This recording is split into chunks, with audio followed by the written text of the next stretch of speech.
Good morning and welcome to the Stop HIV Iowa kickoff event. My name is Biz McChesney and I serve as the Health Department Co-Chair of Iowa's HIV and Hepatitis Community Planning Group, or CPG.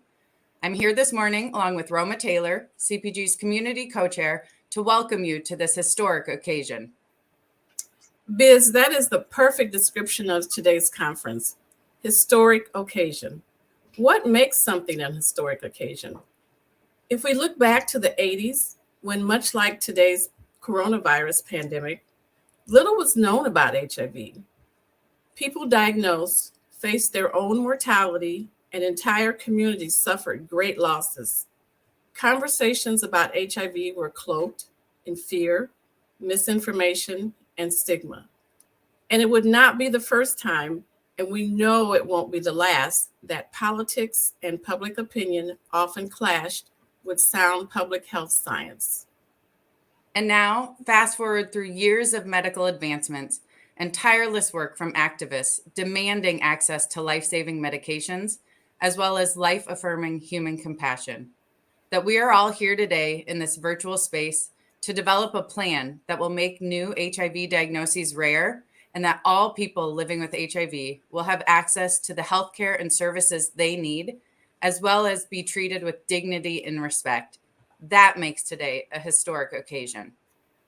That's right, Biz. I've been doing this work for 34 years. I was working at Scott County Health Department as a public health nurse when I first learned about HIV. Over the years, working in this field, I have met and lost a lot of good people.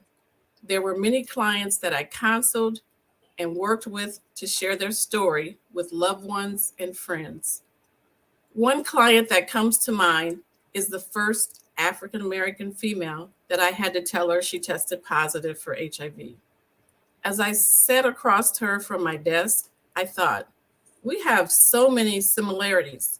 We were both professional African American females, close in age, married. She had children close to my children's age. Her story reminded me that anyone can acquire HIV. It's not about who you are. It reminded me why the work we're doing is so important. Last year, I retired from my role as clinical services manager at Scott County Health Department. But even though I retired, I decided this is one area I want to stay involved in. And judging by the turnout we have today, I think it's safe to say that there are many others that want to be involved. This is a great turnout. Today is a great way to start our plan to stop HIV in Iowa for good. Yes, we want to be done, and we're here to tell you it can and will be done. Today, we're asking each of you to suspend all doubt. What if the funding goes away? What if major public health threats like COVID or racism derail us? These doubts often creep into our minds because there are real barriers to our work, but our commitment and our passion is stronger. You know, I've often imagined how different our lives will be when new infections go from 100 per year down to less than 10. When our friends and family who are living with HIV get to be the recipient of good news with each visit to their healthcare provider. When your risks for HIV or your health outcomes as someone living with HIV have no connection to your race or sexual orientation. This is the future I want for our next generation. So now I invite each of you to imagine yourself in the year 2030, celebrating your roles in stopping HIV in Iowa. Soak in that sense of historic achievement and the knowledge that you are on the front lines making it happen. Now, I ask you to keep that vision in front of you as we embark on this process today. I thank each of you for being the essential workers you are who will make HIV part of our history. And thank you again for being here with us today. I would also like to send a huge thank you to the folks who made today possible. Later, you'll have the opportunity to meet the amazing co-chairs that are leading the Stop HIV Iowa planning process. But there are also a few people who have served in a more behind-the-scenes role that I'd like to thank. Thank you to Brandon McDonald, Katie Herding, Andrea Pekarchik, and Effie Hill for serving on the Stop HIV Iowa Kickoff Planning Committee. Now, let's talk about today. This morning, we will hear from public health leaders in Iowa who will set the stage for us. Then we will learn more about the 9 areas that have been identified as key to stopping HIV in Iowa, what we're calling focus areas. This afternoon, during our breakout sessions, you'll have the opportunity to do a deeper dive into 3 of those key focus areas and engage with the co-chairs leading planning efforts. And we will wrap up the day with our closing that includes a first look at the new Stop HIV Iowa promotional video. You do not want to miss it. I would now like to introduce Randy Mayer, Chief of the Bureau of HIV, STD, and Hepatitis at the Iowa Department of Public Health. Randy began his work with the Bureau as a member of the Community Planning Group in 1997. In 2000, Randy joined the Bureau as the HIV Surveillance Coordinator and has served as the Bureau Chief since December 2008. Randy? Good morning, everyone. Thank you for attending this important session, and thank you, Roma and Biz, for giving us a great send-off. I want to welcome you all as well and introduce our first speaker. And I will say that we've just learned that Director Kelly Garcia, who is going to be joining us this morning, is at the Capitol this morning. There's a lot of things going on that relate to Health and Human Services, and so she is unable to be here with us today. But instead, we have Sarah Ekstrand, who is the Iowa Department of Public Health's Public Information Officer. And Sarah Ekstrand is going to come and deliver some remarks on behalf of Kelly Garcia. So let's bring Sarah in. Good morning. I just want to make sure that everyone can hear me. Thank you again for everyone for joining us. And again, Director Garcia is sorry she couldn't be here this morning with you all and asked me to deliver remarks on her behalf. So again, thank you for joining us today and embarking on this very important planning process we are calling Stop HIV Iowa. Despite all that is going on in public health and healthcare right now, this event could not be better timed or more necessary. I appreciate you making the time in your busy schedules to join us as we kick off what I know will be the beginning of many important discussions that will lead to critical advances in our state. We've learned so much during the COVID-19 pandemic that directly relates to our work in HIV, STI, and viral hepatitis.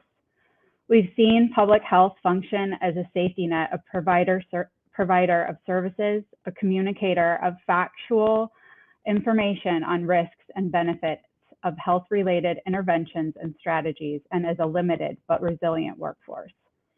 We've learned more about health inequities and the populations that continually face the brunt of communicable and chronic health conditions. We better understand that where people live, what jobs they have, and what resources are available to them may be the most important predictors of whether they acquire a communicable condition like COVID-19 or HIV. And we have learned that we in public health can do things differently by working in different locations, using technology differently, and we can respond quickly in ways that we hadn't previously thought were possible. All of these lessons learned can be applied to our work with HIV. In 2019, the federal Ending the HIV Epidemic initiative, called A Plan for America, was launched with the Department of Health and Human Services as the lead agency.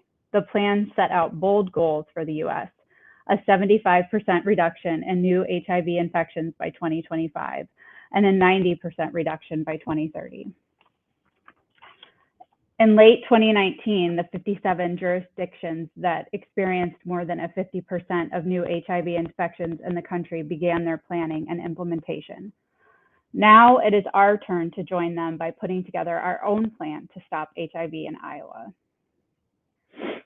A 90% reduction in new HIV infections in 10 years may seem lofty.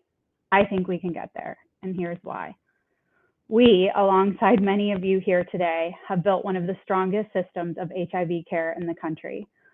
With access to Ryan White care services that address many social determinants of health of Iowans diagnosed and living with HIV, In 2019, Iowa was second in the nation among all states in HIV viral suppression among people diagnosed and living with HIV. Fourth, for the proportion of people linked to care within 1 month after their diagnosis. And fifth, in providing pre-exposure prophylaxis, or PrEP, to people with indications for HIV. From 2016 to 2020, we were able to attract more than $57 million in federal and pharmaceutical-based funding above our 2016 base funding level of $10.8 million per year. You all put that money to great use with innovative and new prevention and care strategies, additional staff, and direct funding to address housing, behavioral health, and substance use treatment, and other supportive services for people living with HIV. Simultaneous to that increase in funding, Iowa experienced a 29% decrease in HIV diagnosis from 2016 to 2020. This was the first sustained decrease in HIV diagnosis that we have seen in the state since HIV began reporting in 1998. I believe that the decrease in HIV diagnosis shows that we can stop HIV in Iowa. We have the tools, we have the funding, and we have the right people involved in the effort. There are still challenges to overcome. For example, we continue to see increases in STIs, particularly in gonorrhea and syphilis, among many of the same populations disproportionately impacted by HIV. And here I want to mention health equity, because it is a passion of mine and a growing emphasis in our health and human services system. Despite the successes in HIV prevention and care that I just outlined, not all populations have achieved the same level of HIV viral suppression or reduction in HIV diagnosis over the last few years. We have seen that Black, Latino, and immigrant populations comprise a disproportionate share of people living with HIV in Iowa and the US. They also experience poorer health outcomes when they do acquire HIV. When populations experience health disparities, these disparities are related to social and environmental determinants of health.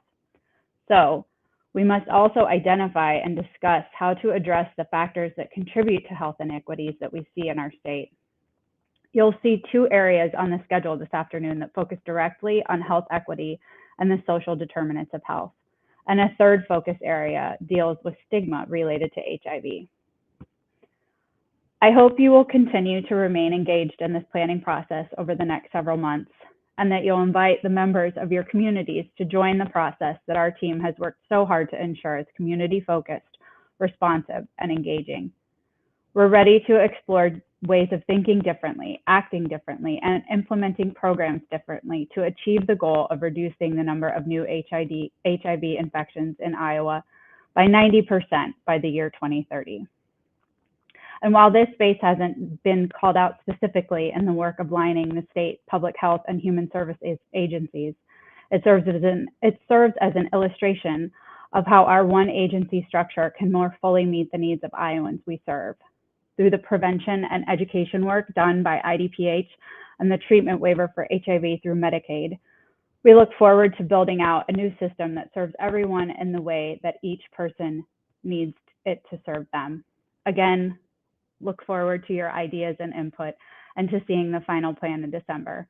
Again, thank you for being here today. And again, I will express that the director is very excited about this work and was very much looking forward to being here, and her apologies for not being here in person. So thank you. Thank you, Sarah. And we were certainly excited about having Kelly here, but we do know that there is a lot going on at the Capitol. And so thank you for coming and getting us kicked off. So my role right now is to convince all of you that, in fact, this is possible. And I'm going to do that by showing you some data and talking you through it. And a lot of what I'll be talking about was what Director Garcia and Sarah just presented to you, but I want to give you a little more detail on that. I hope that when we get done, you will believe me that, in fact, we are well poised to end the epidemic. And in fact, if any state is well poised to end the epidemic, it would be Iowa. And so I will take you to my slides now, and I will set the stage for you and show you that I really do think this is possible.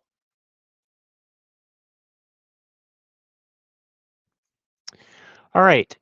So I have you here for about an hour, and it's going to go by quickly, believe me. And what I want to do is talk through just a few things, a little bit about the background that Sarah discussed. So how did we get here? What's the plan for America? Um, and then I want to talk a little bit more specifically about Iowa. What are our assets? What are our tools? What challenges do I see that we really need to focus on and talk about this afternoon and in the next few months? And then we're going to end with a little bit about the planning process and what's going to happen this afternoon. So let's start with the Ending the HIV Epidemic, a plan for America. In February of 2019, Donald Trump and his administration came up with the idea that we had the tools and we had the resources that we needed to end HIV in Iowa and the United States by 2030. So they put out this plan called a Plan for America, and it had two goals: a 75% reduction in new HIV infections in 5 years, and a 90% reduction in 10 years. Later that year, they introduced the plan, and it had 4 pillars. The 4 pillars are to diagnose, treat, prevent, and respond. So to diagnose all people with HIV as early as possible, to treat people with HIV rapidly and effectively to reach sustained viral suppression, to prevent new transmissions by using proven interventions, including pre-exposure prophylaxis or PrEP, and syringe services programs or SSPs. And finally, to respond quickly to potential HIV outbreaks to get prevention and treatment services to the people who need them. So those are the 4 pillars that were put forth in the plan. They selected 51 what they called phase 1 jurisdictions. So these phase 1 jurisdictions were to, first off, write ending the epidemic plans. So to put strategies in place, to propose strategies that followed those 4 pillars, and then to be ready to implement those with additional funding that came through our traditional funding avenues, but then through some special funding avenues as well. And so the 57 jurisdictions comprised 48 counties, and you see those as the blue dots, 7 states with substantial rural burden. And our nearest state is Missouri, so they are one of the 7 states that was chosen. And then 2 cities, the city of DC and San Juan, Puerto Rico. At the time that they were chosen, they accounted for more than 50% of all the new HIV diagnoses in the country, and that's why they were selected. I will say that since then, the idea was that there would be phase 2 jurisdictions, and in fact, all the rest of the country would comprise the phase 2 jurisdictions. That seems to have changed a little bit, and they think the latest information is that they will add probably some jurisdictions to the phase 1 jurisdictions, but there probably won't be separate funding for phase 2 jurisdictions. And so it's really up to us to use what we have and go forward. Shortly after that, in June of 2019, we discussed with the Iowa HIV and Hepatitis Community Planning Group whether Iowa was ready to also write an Ending the Epidemic plan. We were not required to do so at the time, but we felt like we had the resources and we were ready to start down this road. So the Community Planning Group, or CPG, voted in June of 2019 to start down this road voluntarily and to put our plan together. We formed a steering committee, and we came up with a process that I'll show you later on today about how we wanted to do that. And in November of 2019, we sat down and had some conversations with CBG about how it would work, and we proposed an April 2020 launch. So planning began at that time, and one of the at the November 2019 meeting, we came up with these focus areas. So we worked with the community planning group to come up with the areas that we most wanted new strategies or improved strategies in. So these are the areas that we really want to focus on in the next few months to improve the work that we're doing in Iowa or expand it. So I just want to talk through what those areas are. The first is, so there are 9 focus areas: primary prevention and diagnosing people with HIV, medical care and support services for people with HIV, behavioral health, health equity, social determinants of health, sexually transmitted infections, viral hepatitis, stigma, and workforce. And when we came up with these focus areas, I put these pictures up there just to show you we did it in the old-fashioned way back when we used to actually get together in a room and have big sticky notes and write on tablecloths and talk to each other um, at at the same time in a room. And so that's how that meeting was conducted. And we all know what happened after that. So although we were planning an April 2020 launch, in March of 2020, the world had other plans for us. And so COVID-19 occurred, and we have postponed the kickoff until now. But in the meantime, quite a few things happened, and I want to summarize some of those. So our at the time, our comprehensive HIV prevention and care plan, shown here, expired. So in 2021, it ended. So that plan is no longer in place. And we really, for the first time since I can remember, don't have a 5-year plan that we're following. And so we want to make sure that we get a plan in place. And I put the 3 goals that we had in the plan at the time because we're going to work a bit with that and improve upon that. So the 3 goals at the time were to prevent new HIV infections, to improve HIV-related health outcomes for people with HIV, and to reduce HIV-related disparities and health inequities. Just this last December, on World AIDS Day, the Biden administration released a brand new national HIV/AIDS strategy. So they wanted to put their own administration spin on the national HIV/AIDS strategy. And so that was just released last month, as I said. And there are 4 goals in that. So in addition to the 3 that we had previously, they added to achieve integrated and coordinated efforts that address the HIV epidemic among all partners and stakeholders. That actually was an original goal in the 2010 National HIV/AIDS strategy, but we weren't required to incorporate that goal in the past in our own strategy. And moving forward, we will incorporate that as a strategy as well, or a goal.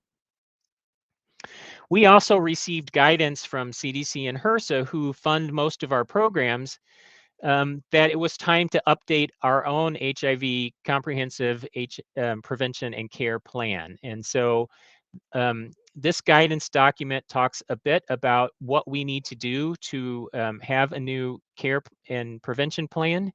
It will be due in December of 2022. And so that is really what we are launching here, is a combination of ending the epidemic and writing our integrated HIV plan that is required by CDC and HRSA.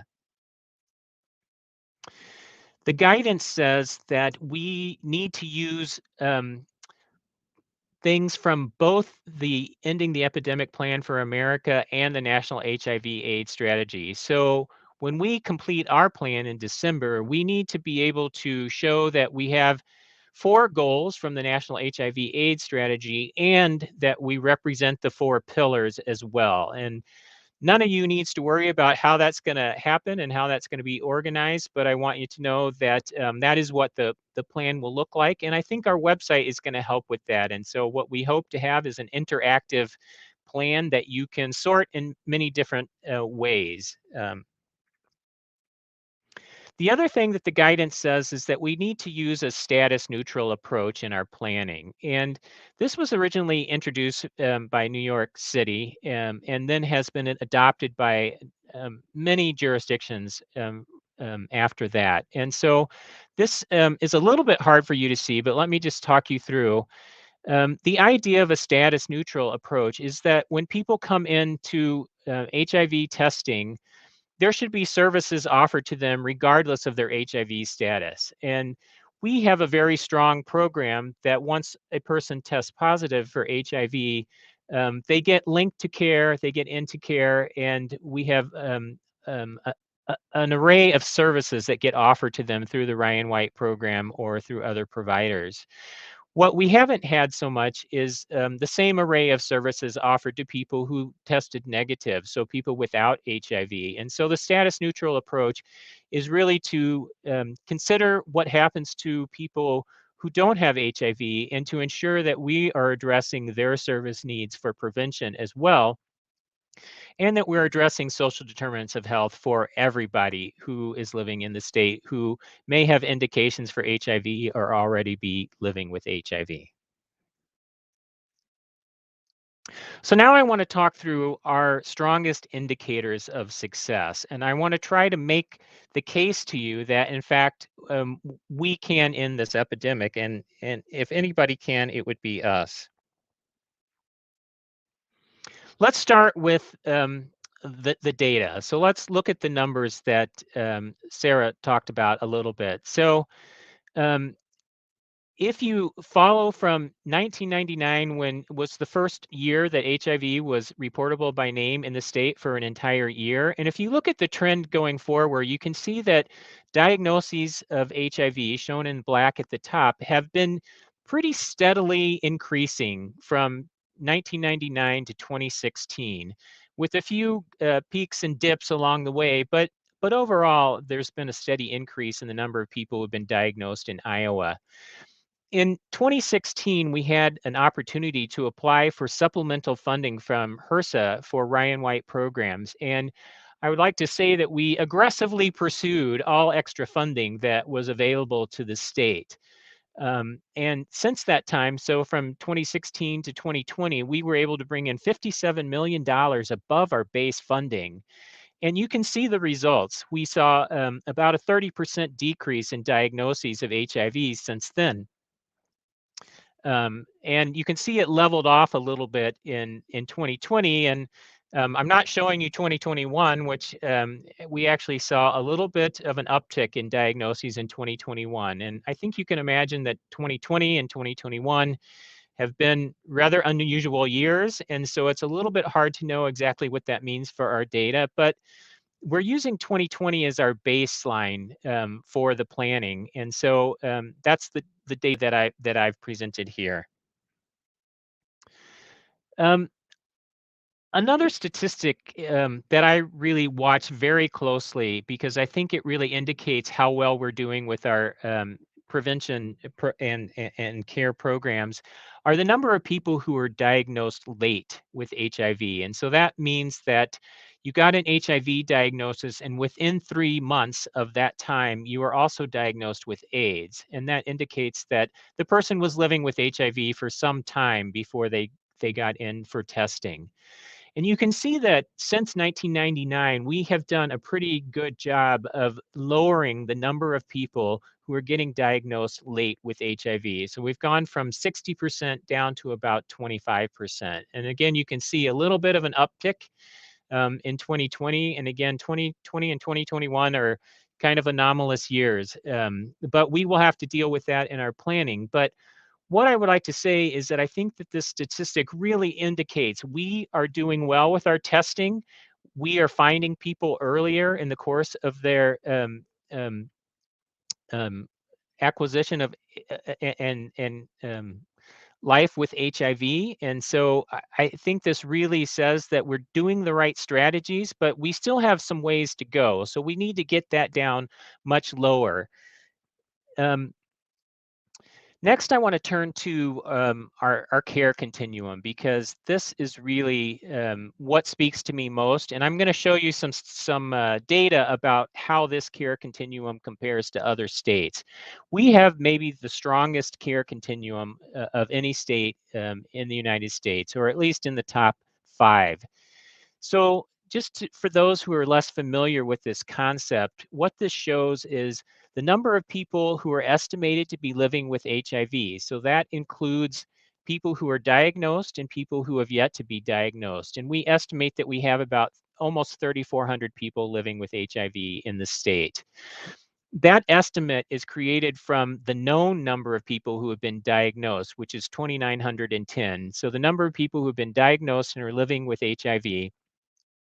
And then we estimate how many people are undiagnosed to get to that first bar based on the immune status of people who were recently diagnosed. So that gives us an idea of maybe how long they waited to be tested and how many other people there may be who are still undiagnosed. And using these data, we can estimate that there are about 474 people who have yet to be diagnosed in the state that we need to reach in the next few years to get to reducing HIV infections by 90%. So the next bar that I want to talk about is retained in care. So let's skip over the red bar for now and talk about the number of people retained in care. So 83% of those people who are diagnosed were retained in care in 2020.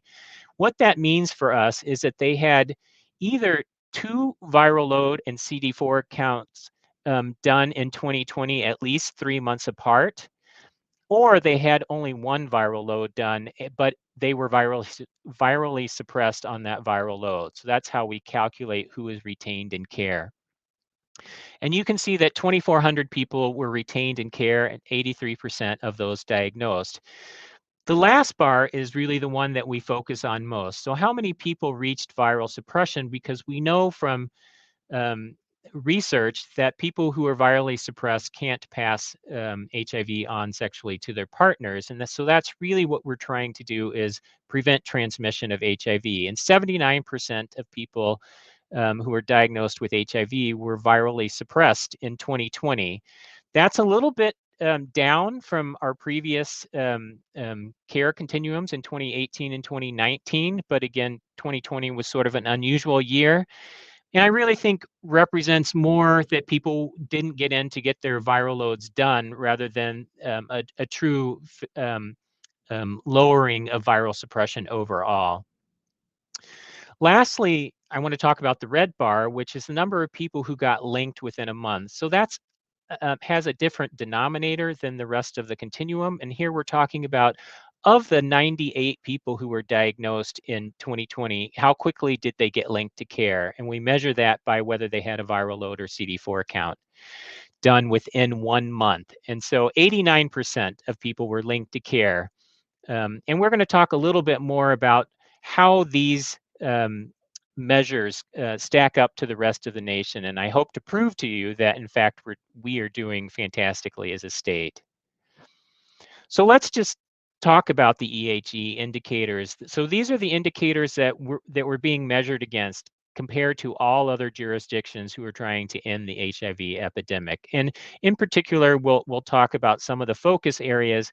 And what I hope to do is talk about the indicator and then some of the assets that are going into making sure that that indicator is as good as it is and it stays as good as it is. So let's start with PrEP coverage. So PrEP coverage is the number of people who have indications for PrEP, and that's an estimate from CDC based on different populations that we have in the state and the behavioral risk factors that people may have in those populations. And so CDC estimates the number of people who may have indications for being on PrEP. They're not living with HIV, but they may be at higher risk of experiencing HIV. So we ranked in 2018 number 4 in PrEP coverage. So that means that we had a pretty high proportion of people who had indications for PrEP were actually prescribed PrEP, the medication for pre-exposure prophylaxis. So they had at least 1 prescription filled. So you can see as a country, only 18% of people with indications for PrEP had a prescription filled. We were at 28% in 2018. And at the right, you can see that I've shown you from the dashboard for the Ending the Epidemic um, um, um, efforts. It's called, their dashboard is called Ahead, and they're tracking every state on certain indicators. And you can see that in 2019, we actually got a little bit higher, close to 30% of people with indications for PrEP were on PrEP. And in 2020, we saw a little bit of a decrease. What the map on the left is showing you is how we stack up against other states. So we are in the highest tier at 28%. In fact, I said we're number 4, and we're behind New York State, Massachusetts, and DC. And you can see that New York State leads the nation in getting people on PrEP at 41% of people with indications.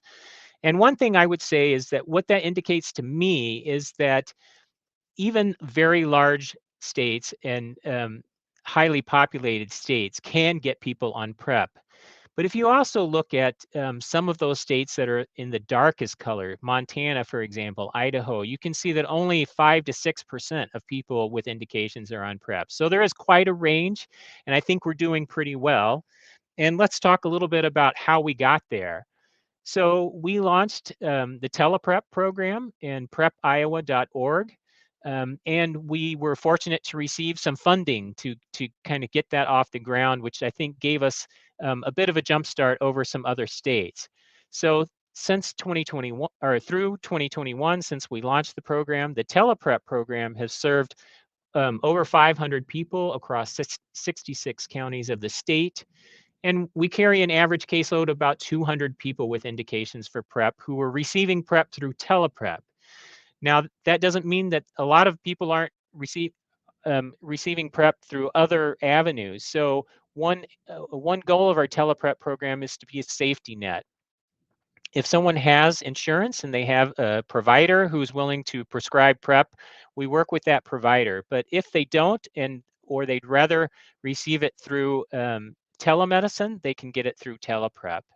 So I think that's really one asset that we have that we can build on. You can also see that FDA approved the first injectable treatment for HIV pre-exposure prophylaxis. So we are going to have long-acting injectables so that people don't have to rely on taking a medication every day in order to have protection from acquiring HIV. And lastly, one of the assets that I want to bring to your attention is My IA condoms, so My Iowa condoms. And in 2019, we saw a peak of over 2.5 million condoms that were distributed throughout the state through our network of facilities who are willing to distribute condoms. And so building on that will also be an important avenue and is how we've gotten where we are so far.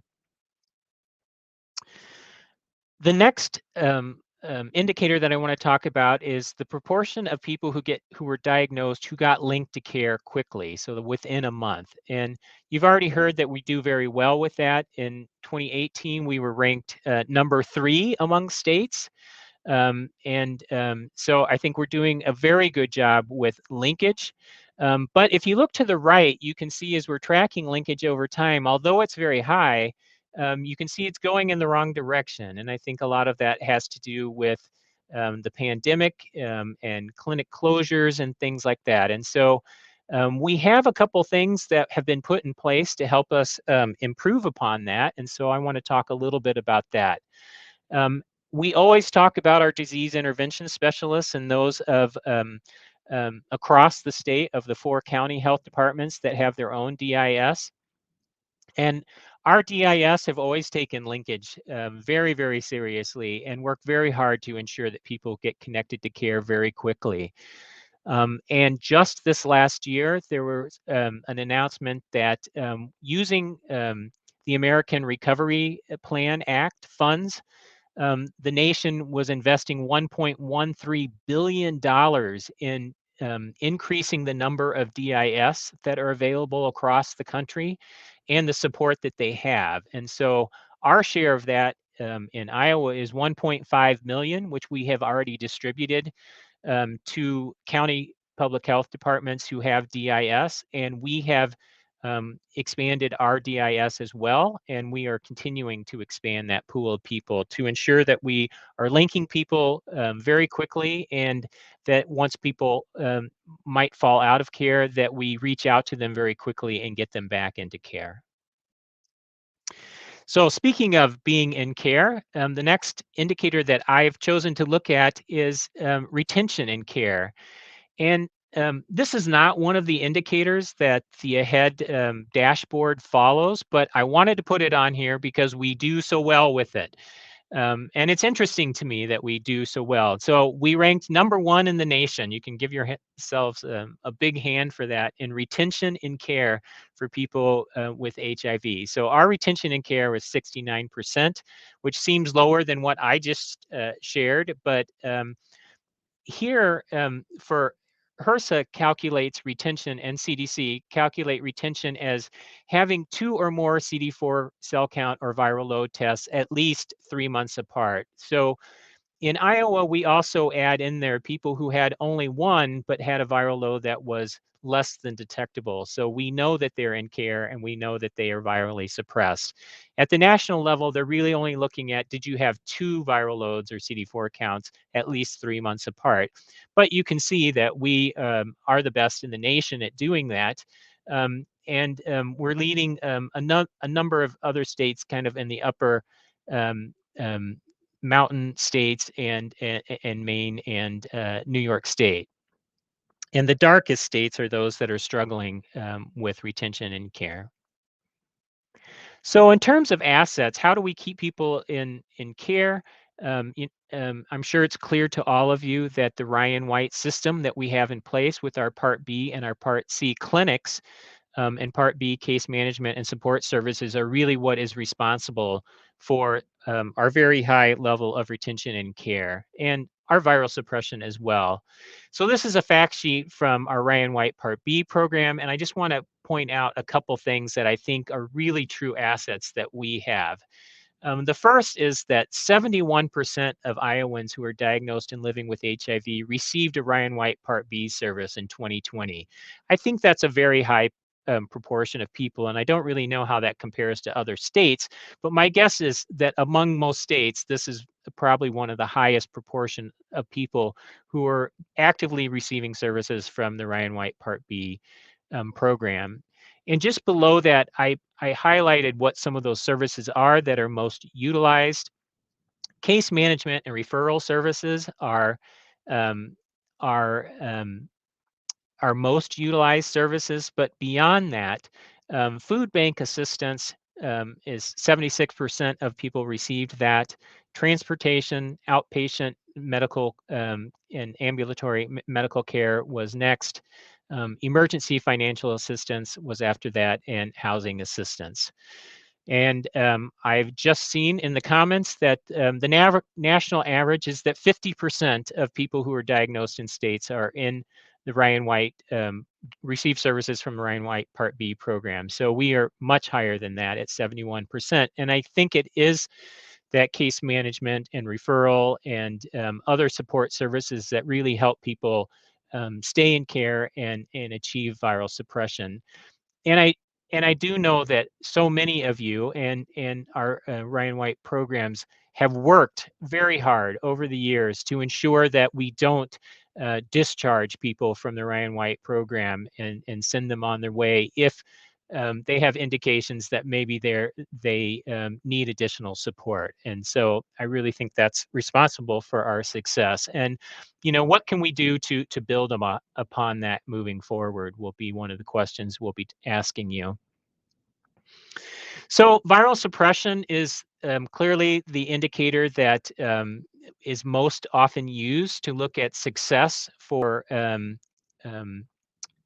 ending the epidemic, because viral suppression indicates that people will not be transmitting HIV to partners, and it also indicates that they will have the best health outcomes that they can have if they're living with HIV. So that's really most what we want to improve. And in 2018, we were #2 in viral suppression at about 81%. And you can see on the graph to the right, we actually improved upon that a bit in 2019. So I've already told you in 2020, it dipped a bit to 79%. And again, I'm not so sure that's a true decrease so much as difficulty of people getting in to get their viral loads drawn. But I do want to indicate that we are second only to Montana in our rate of viral suppression. But a couple of other things, I do want to highlight that there are some large states that are doing pretty well. And I would point out Washington and Oregon as more populated states. So it isn't just about your level of population, it's really about the programming that you have in place. And so let's talk a little bit about that system that we've built. I know the map is a little bit hard to see, but what we're showing you is where the Part B agencies are located. So those agencies that have case management and supportive services for people living with HIV, and um, the little white dots inside the blue dots show where the Part C clinics are located. So those are the clinics that um, um, provide clinical services for people living with HIV. And we have 5 that are available to us across the state. And I really think it is, including Omaha, and I really think it is this distribution of clinics and their satellite clinics, which they also have, that make it easy for people to get in. And I think it's the providers that retain people in care and really work to ensure that they achieve their best health outcomes, including viral suppression. What I've shown you up in the right-hand corner is the difference in viral suppression when people are case managed and when they're not case managed. So you can see that 58% of people who were diagnosed with HIV were case managed in Iowa, and that group achieved 87% viral suppression, meaning 87% of those people were virally suppressed. Compared to 67% of people who were not case managed. And so, I think continuing to expand our Ryan White program and ensuring that people have access to it and that the eligibility fits their needs will ensure that people reach that target of 90%. And remember, that's a target as a state. We want at least 90% of people to be virally suppressed. And, at some point, we're going to need to raise that target as well, because the goal is really to get everybody to be virally suppressed. And we know from U equals U, or undetectable equals untransmittable, that people who are virally suppressed do not transmit to their partners.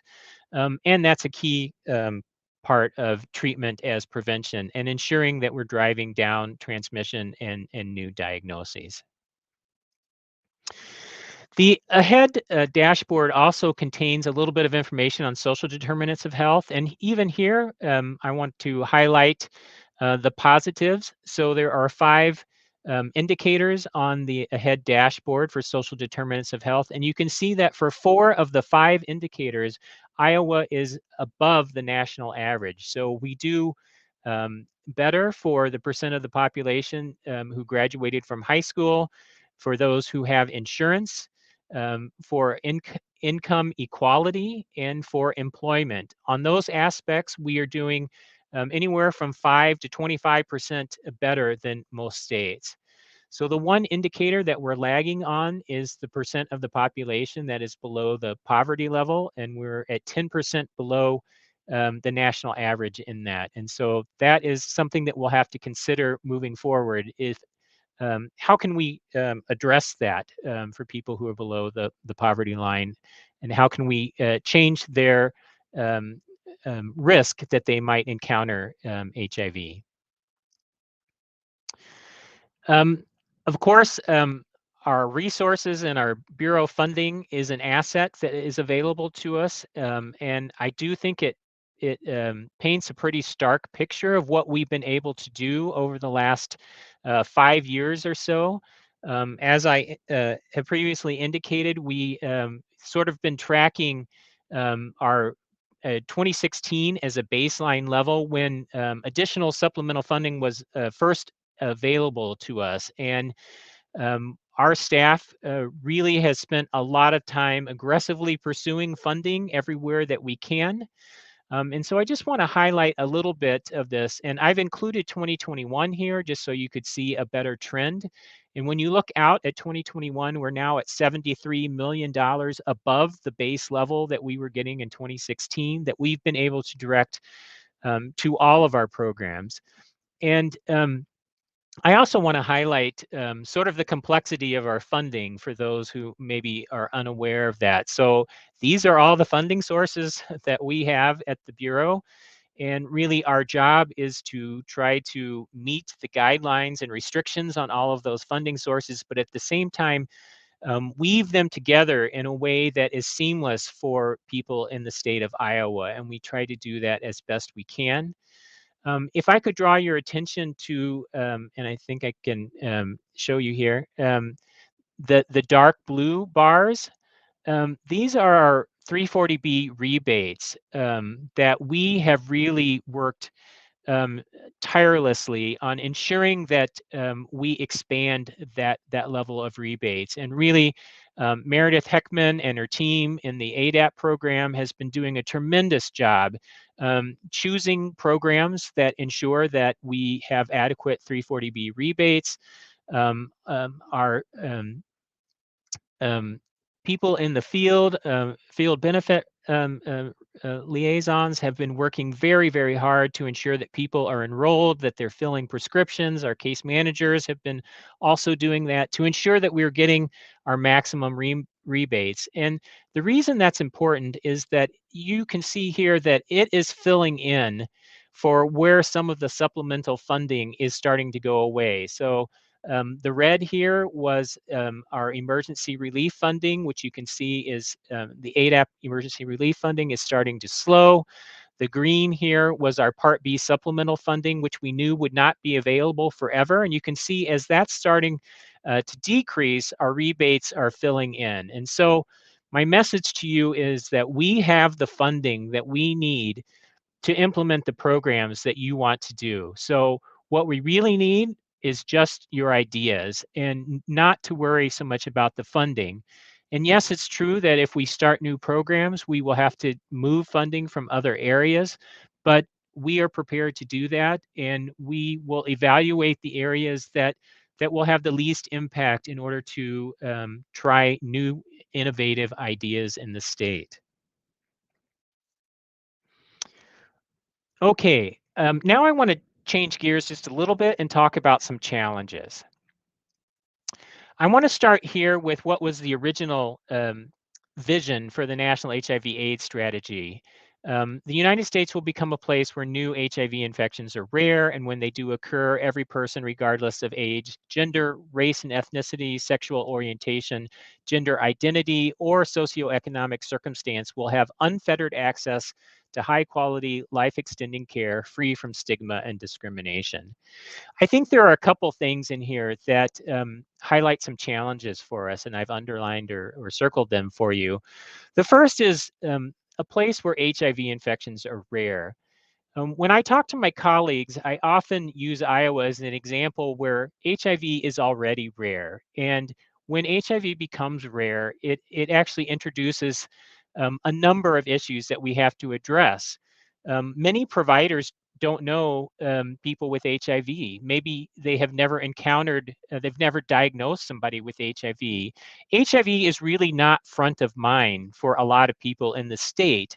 And that is really a problem that we have to try to address. And that also plays into stigma and discrimination. And so when HIV is a rare event and there are few people, and we have an excellent system that handles and works with people who have HIV very closely, such that other providers don't usually have that opportunity, that often creates an environment where we might have stigma and discrimination among those who are less familiar with HIV. So that is something that we really have to think about and address. And I think that plays out in getting people diagnosed early and in the proportion of people who are diagnosed with HIV. So this is one of the ahead indicators for the Ending the Epidemic Plan for America, and it's the proportion of people who are living with HIV who have been diagnosed. And you can see the most recent data they had was 2019. In 2019, Iowa was in the second lowest tier for the proportion of people diagnosed at 83.5%. So we have some work to do to get people diagnosed. I'm happy to say we're not in the lowest tier anymore, which we previously were. And in fact, I did an analysis and showed that Iowa has seen the most improvement of any state over the last 5 years in diagnosing people. And so we need to keep that going, and we need to continue to move that forward. And we have a number of assets already in place for getting people diagnosed. We have integrated testing sites, which work through public health, local public health and community-based organizations. So we have those across the state. And we have greatly increased the funding and the resources that they have to do that testing and to do outreach. We have a project with the Iowa Primary Care Association to improve and increase testing among community health centers across the state, which I think is an important place to find people who need to be diagnosed. We have a community-based screening services program, which is largely focused on chlamydia and gonorrhea testing, but also syphilis and HIV at 60 clinics across the state. And many of those clinics are family planning sites and other local clinics, school-based clinics and things like that, and jails as well. So we have those opportunities, and most recently, we've been working with the Iowa Pharmacy Association to use pharmacies as testing sites, particularly in rural areas across the state. At the same time, for the last 5 years, we've had regional health specialists. So that was an idea that came out of our last planning session, and that was to have people who were working on stigma and increasing diagnoses for STIs and HIV, particularly with private providers and health systems in rural areas, but also now in more metropolitan areas. So really bringing in the private providers and helping them learn about HIV and the importance of doing routine testing. At the same time, we've been contracting with the Midwest AIDS Training and Education Center, or MATEC. Our local partner is in Minneapolis, Minnesota, and they have staff here in Iowa. They also are working with private providers across the state to understand HIV, to do better at testing and diagnosing people, and getting people referred into our Ryan White system. I've often talked about this, but this is really a challenge for us, and that is the distribution of HIV in our state. It really looks different in Iowa than many other states. So what I'm showing here on the left is that we have quite a distribution of people living with HIV. Polk County, which is our most populated county, has only 30% of all people living with HIV live in Polk County. And then you can see after that, it falls off very quickly. So Lynn County, the next most populated county, has only 10% of people, and then it very quickly drops off. So compared to other states, what many other states like Nebraska and Minnesota see is that they have one or two metropolitan areas that contain 80 to 90% of people with HIV, and they can really focus their services in one or two regional areas. We don't have that luxury. We have HIV throughout the state. If we get to all 10 of those major metropolitan and highly populated counties in our state, we're still we're reaching 75% of people, but we still have 25% of the people in rural areas. And so we need to ensure that our services reach everywhere in the state, and that we have adequate resources to ensure that each of those areas has the resources, the staffing, the condoms, the access to PrEP, the people to re-engage, and the case managers to keep people in care. I also want to make sure that we touch on health disparities, because that's really a challenge for us. While we have seen good rates of HIV suppression and retention, it doesn't extend to all populations. And so I know this has a lot on here for you. So let me just talk you through. What I'm showing here on the blue bars are the proportion of each population that was retained in care. So the average is shown with the blue bar that goes horizontally across. So this is the average of 83%, and you can see which populations are above that in retention and care and which populations that fall below that. The red bar here shows viral suppression, the average viral suppression rate of 79%, and the red bars show the viral suppression for each of the populations. So you can see which populations struggle more to achieve viral suppression. And so as we're coming up with strategies, we all really need to be thinking about how to help the populations that are not seeing the same outcomes that other populations are. And so I just want to talk you through some of these Black and Latinx populations. And there are two things to keep in mind here. First is when you see a population that's below the bars, that's important. But when you see a gap between retention and viral suppression, that's also important. So what that means is that people are getting into care, but they're struggling to achieve viral suppression and adhere to medications. And so there might be some supports that are needed for the medication side of it rather than the getting into care side of it. So these are two populations that we really need to focus on. And I am aware that within these populations, there are subpopulations. So the Black population is US born and non-US born, so immigrants and African Americans. And I haven't split those out here, but those data are available to you if you would like to look at that. The same with the Latinx population. It's quite a mix of US born and non-US born populations. And so we can make those data available to you as well. Another population or two that we really should focus on are men who have sex with men who have sex with men who are also people who inject drugs. So they struggle a bit more with viral suppression. And then people who haven't identified a risk. And also, I want to draw attention to these numbers down here. What these tell you is how many people are in that particular population. So for example, there are 337 people for whom we haven't identified a risk. And that's important because it tells you where we would get the best bang for our buck if you want to think about it that way. So for example, among the Black population, there are 700 people who have a lower viral suppression rate. And so that's a substantial population. If you put these two together, that's even larger population. And so if we could increase viral suppression among those populations, we would have a big impact on our overall viral suppression.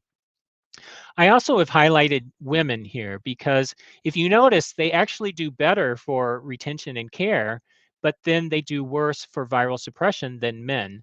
And so that's important. That's telling you a different message than some of these others. So they are getting into care, they are staying in care, but they're struggling with viral suppression. And so our support systems and efforts need to be a little bit different for that population. I've pointed out immigrants over here are non-US born. You can see that they have lower viral suppression. And then those who are 13 to 24 as another population that we really need to focus on.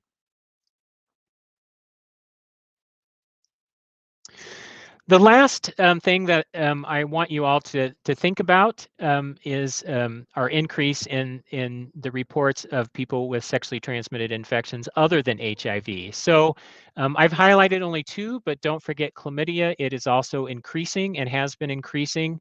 It took a little bit of a dip in 2020, but it has rebounded in 2021. But here I'm showing you in particular gonorrhea and syphilis. So you can see what's going on with gonorrhea. We're at the highest point that we've ever been, even if you go back quite a few years. So nearly 7,000 people diagnosed with gonorrhea in 2020. And I will say that many people across the country predicted that it would go the other way. We'd see a dip in diagnosis during 2020 because people were having difficulty getting to clinics, but that in fact was not the case in Iowa. We saw an increase in syphilis and an increase in gonorrhea in 2020. In syphilis, I want to point out as well that so 357, that doesn't include all syphilis cases. These are just the infectious cases. And as that goes up, we're seeing a spillover into women. You know, a majority of people with syphilis are men who have sex with men and other gay and bisexual men. But we also had a record number, 11 congenital syphilis cases in 2021.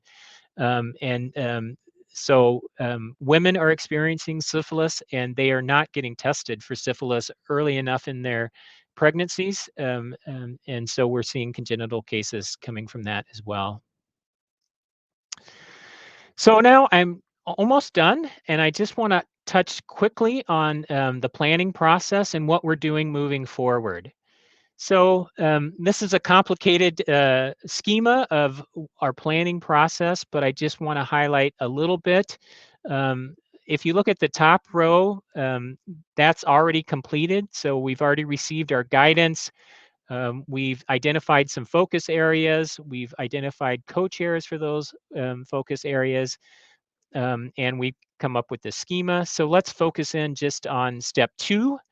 We are holding the kickoff meeting with you here today, and we're glad to have so many people joining us. We want to talk about our focus areas. We want you to help give input on how to gather data in those particular focus areas. We expect to do surveys and forums. We expect people to use our website, or hope that they will, to give us information. And our co-chairs for each of the focus areas will be gathering data over the next 6 months, submitting that to the steering committee in June.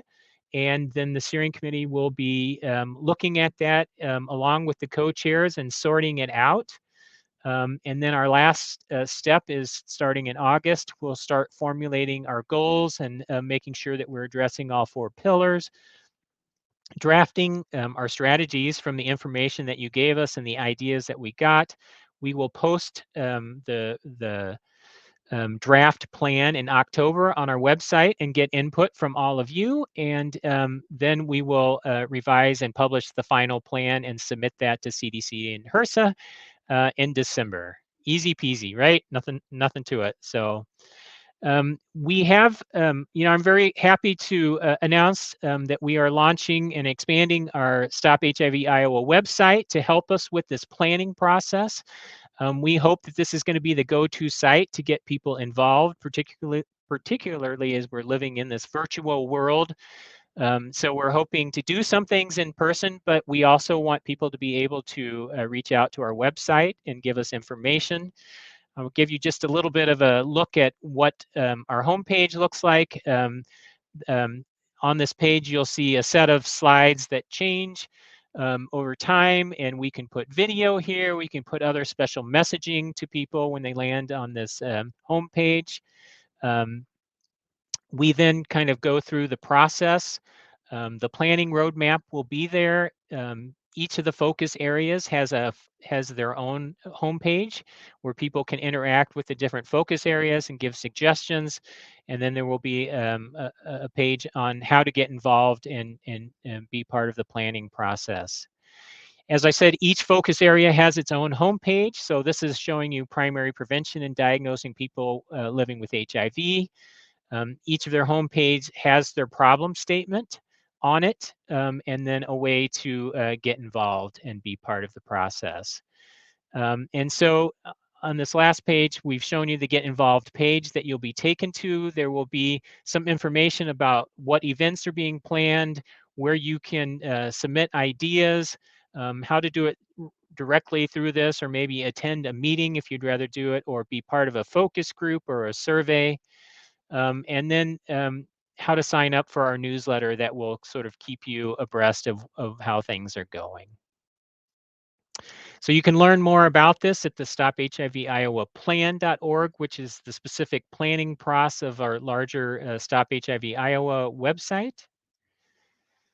And I just want to end here on our focus areas and just remind you what those are. And when we come back from our break, we are going to hear from the co-chairs for each of these areas. And they are going to tell you a little bit about what they hope to achieve in their focus areas. And they're going to try to entice you to attend their focus area in the afternoon. And so at this point, we're going to take a 10-minute break. It's 10:12, and we will come back together at 10:22, and you will hear from each of the focus area chairs. So thank you, and we'll talk to you in just a bit.